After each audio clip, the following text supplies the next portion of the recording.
What's your name, sir? Michael Wilson. And where are you from? Nova Scotia. Nova Scotia. Yeah. And you watch YouTube? Yes, I do, sir. And what's your favorite YouTube channel? Cycle Fanatics. Boo.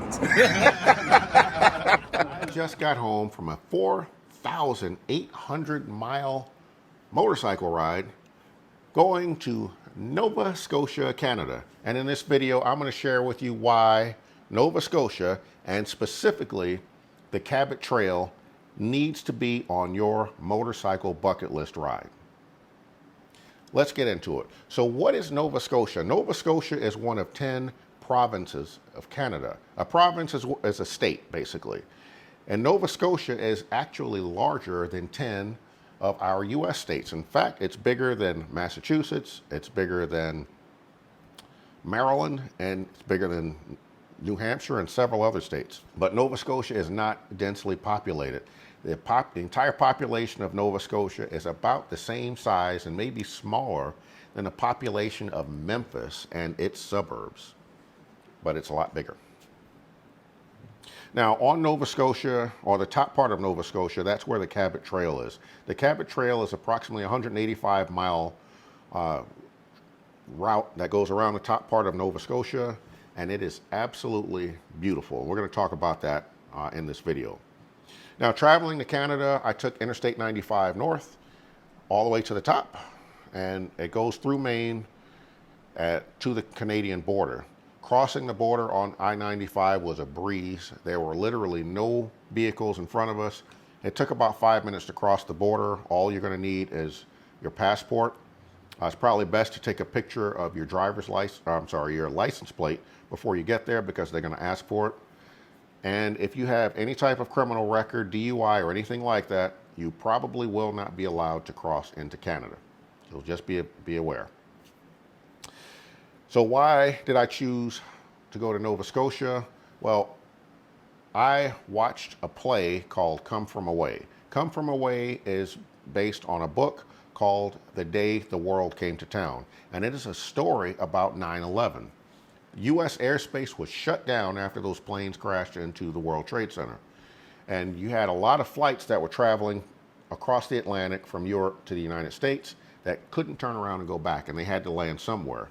Well, the people of Newfoundland, Canada raised their hand and said, bring them here. Newfoundland has a major airport there that doesn't get used as much anymore, because prior to the development of jet planes, Newfoundland was a midway stopping point between the US and Europe. Planes would stop there to refuel to continue their journey across the Atlantic. Once jet planes came around, Newfoundland became irrelevant for cross-Atlantic flights. But it's a major airport, or it's a large airport, and it could accommodate these big planes. And so the people of Newfoundland brought all of these planes in here with all of these people going through this traumatic experience. And they had to figure out where these people were going to stay, what they were going to eat. They needed medication, diapers, and basically to satisfy the needs of all these people. And they really came together. It's an amazing, amazing story. And I highly encourage you to check the book out. The audiobook is good. The play is good. Absolutely phenomenal. But that's why I wanted to go to Newfoundland. In fact, I wanted to ride my motorcycle there until I looked at a map and figured out how far away Newfoundland is. So looking at the map, I'm like, oh, wow, what's this? Nova Scotia. That looks reachable, so I decided to go to Nova Scotia instead. Didn't know a whole lot about Actually, I didn't know anything about Nova Scotia. So I talked to some Canadian friends, and they recommended the Cabot Trail. So I started looking into, well, what is the Cabot Trail? Well, it's a 185-mile loop around northern Nova Scotia. I'm like, let's do it. Let's go up there. Now, in order to get there, you take the Trans-Canada Highway, which looks just like any other interstate you've ever been on. A couple of key differences. The speed limits are a little bit lower. The max speed that I saw was 110 kilometers per hour, which equates to 68 miles an hour, which by American standards is very, very slow. Gas stations were maybe 20 or 30 miles apart, something like that. So it really wasn't a problem. It was very consistent where the gas stations were. And the gas stations looked just like any other gas station that you might see in the US. One odd thing that I did see about the Trans-Canada Highway, there was a couple of spots where there was railroad crossings right across the daggone interstate. Fortunately, no trains came, but it was just odd seeing that. So I don't know why they chose to do that. Probably because they don't have as much traffic. That would be a nightmare in the U.S. Once we crossed into Nova Scotia, we took a picture in front of the Welcome to Nova Scotia sign. Of course, we had to do that. But from that standpoint, we still had another 4 hours to get to the northern part of Nova Scotia. So that gives you an idea of how large Nova Scotia is. We were staying in a town called Cheticamp, and unfortunately, we arrived at night. And the downside of arriving at night is some of those roads were being repaved, and they did not have painted lines. So you're in the dark, no painted lines, and to make matters worse, we kept passing these signs that said, "Beware of moose." What's the plural of moose? I don't know. It was just a sign, "Beware of moose." So that made it pretty scary, and I ended up riding a little bit slower than the locals would like, and I think I made a lot of people angry, but hopefully they got over it. Oh, one other thing. Once you cross into Nova Scotia, there is a toll booth there. But if you're riding a motorcycle, it is free. They're going to pass you through. And you have to pay the toll going both ways. And again, it's still free for motorcycles going both ways. So just be aware of that. So we arrived at our Airbnb in Cheticamp around midnight. The GPS says you have arrived. Well, what we arrived at was a gravel road that went up into the trees, a narrow gravel road. And there were 6 of us there, and we're kind of looking at each other and like, well, who's going to go first?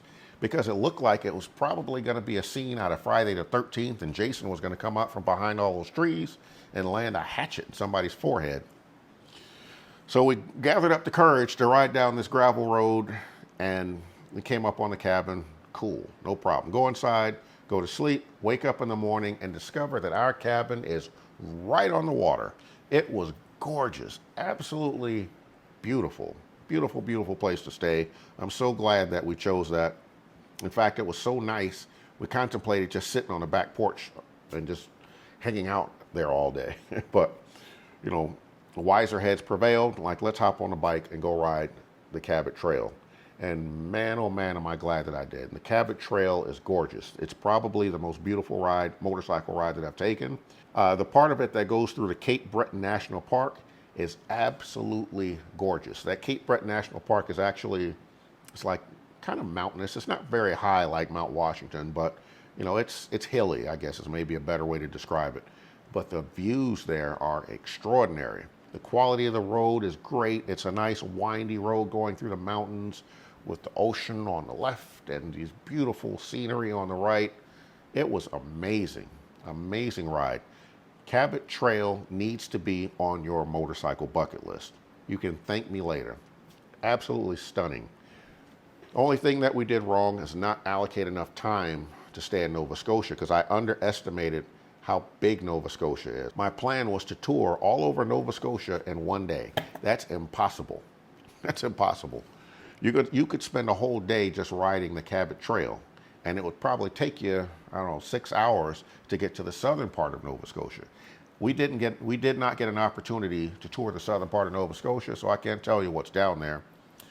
But I would love to have done that, so maybe the next time, if there's a next time, we'll spend more time there and have an opportunity to tour southern Nova Scotia as well. Now, some other things in Nova Scotia that I did not do, or maybe I would like to do in the future. There are ferries. There's a ferry between Maine and Nova Scotia. I believe it takes about 5 hours, and I think it costs about $200. I don't know that it's a big time savings versus just driving, but you can look into that for yourself. You can just Google it.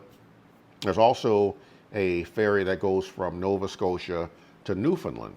Now that one is actually an overnight ferry. So that just wasn't practical for me on this trip. But I'd still love to go visit Newfoundland. I want to see what those people saw when those planes landed on 9/11. That'd be a pretty amazing thing to see.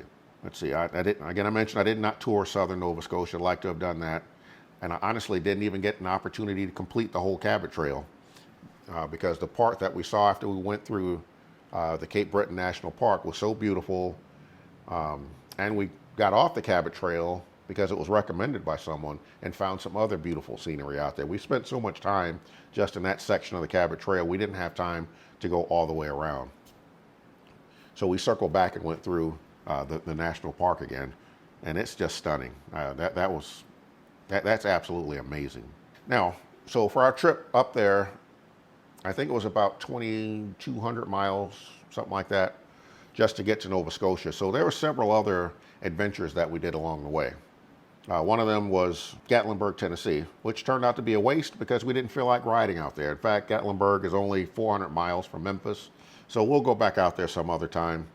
The next stop on our trip was Brooklyn, New York, where we had an opportunity to visit with the Steel Horses Motorcycle Club as they were celebrating their 25th anniversary. So shout out to them. Congratulations on 25 years. Also had an opportunity to do some slow speed riding with a group called Motorcycle Gymkhana. I think I got that right, in New York. And so they had a pattern set up on an airport runway, which was actually pretty cool. Or actually at the airport. I don't know exactly what part of the airport it was, but it was actually pretty cool to go out and practice with those guys.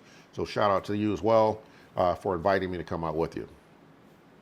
Another stop that we did was Mount Washington. Mount Washington is stunning, absolutely stunning. Those people who live in the Northeast, you're already very familiar with it. But for the rest of us, Mount Washington, the top of Mount Washington is 6,300 feet. And if you ride up there, you could potentially ride through clouds. It's a 2-lane road. There's no guardrail, so you can see over the side. And so if you're afraid of heights, this ride is not for you. But the ride up there is beautiful if you get to the top. And if it's a clear day, it's beautiful up there. Mount Washington's claim to fame at the top is that it's recorded the highest wind speed anywhere on Earth, over 200 miles an hour. In fact, the gift shop is chained to the ground. Mount Washington is amazing. Amazing, amazing, amazing. I actually want to go back and ride it again. Now, Mount Washington is one of the rides that are affiliated with Laconia Bike Week. So I've got to hit Laconia Bike Week so I can ride Mount Washington again. Other stops we did, the Boston Museum of African American History, which is basically a church and a school that was built in the 1800s. And it had speakers like Frederick Douglass going there. I love history. I love visiting museums. And this is a very, very cool place. Got some good tour guides. And if you guys happen to watch this video, thanks for the tour. Really appreciate it.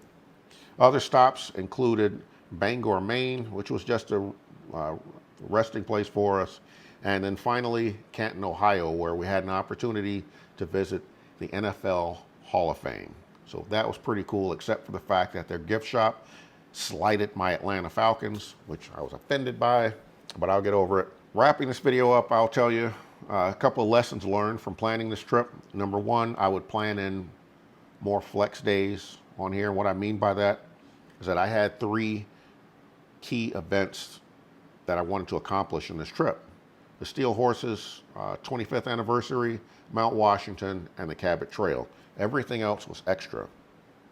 But we booked rooms everywhere, and I shouldn't have done that. I should have left myself the flexibility to get to some places and decide, you know what, we're going to bypass this part of it. Let's make up some more miles today. So having those extra days in there would have been nice if I had the flexibility to change things around, but we already prepaid for everything, so we couldn't. You're not going to tour Nova Scotia in one day, and I should have planned at least 2 days, maybe even 3 days in Nova Scotia so that I could get more out of that trip that's up there. And finally, I should have planned a recovery day at the end of this trip because I was exhausted by the time I came home. That was a rough final day of the trip.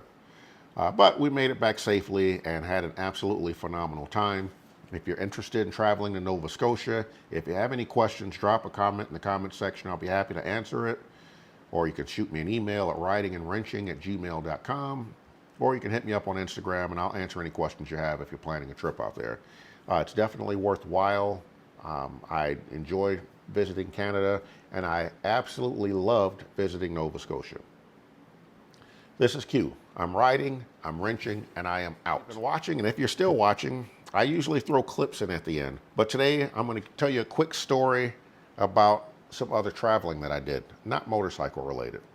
Back in 2019, my wife and I took a river cruise in China. Had an opportunity to visit many of their large cities there and some of their smaller cities, places like Wuhan, But the story I'm going to tell you today is actually about the Great Wall of China.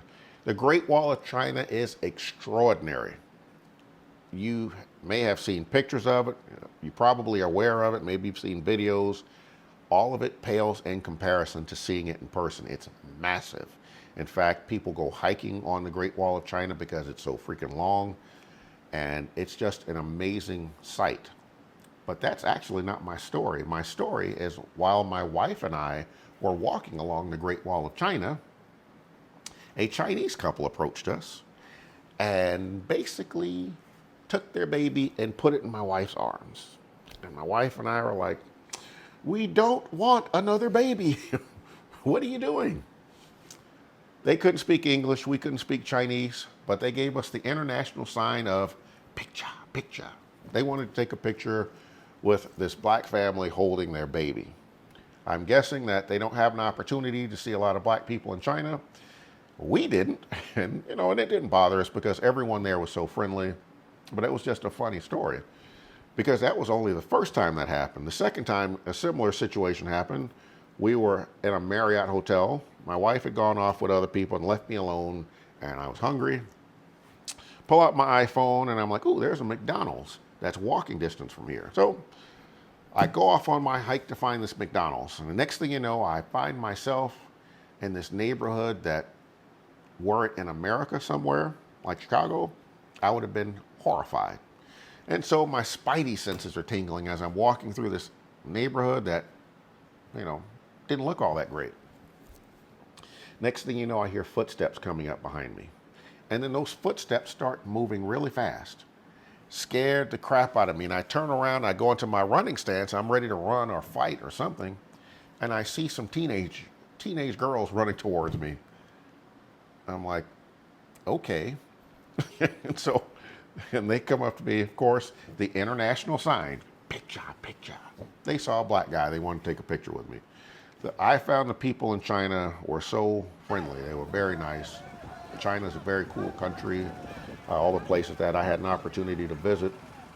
And I'll talk more about some of the things that I saw in China in my outros and future videos. So if you're interested in these stories like this, be sure to stick around, subscribe to the channel, and leave me a comment. Let me know if you want to hear more of my stories like this.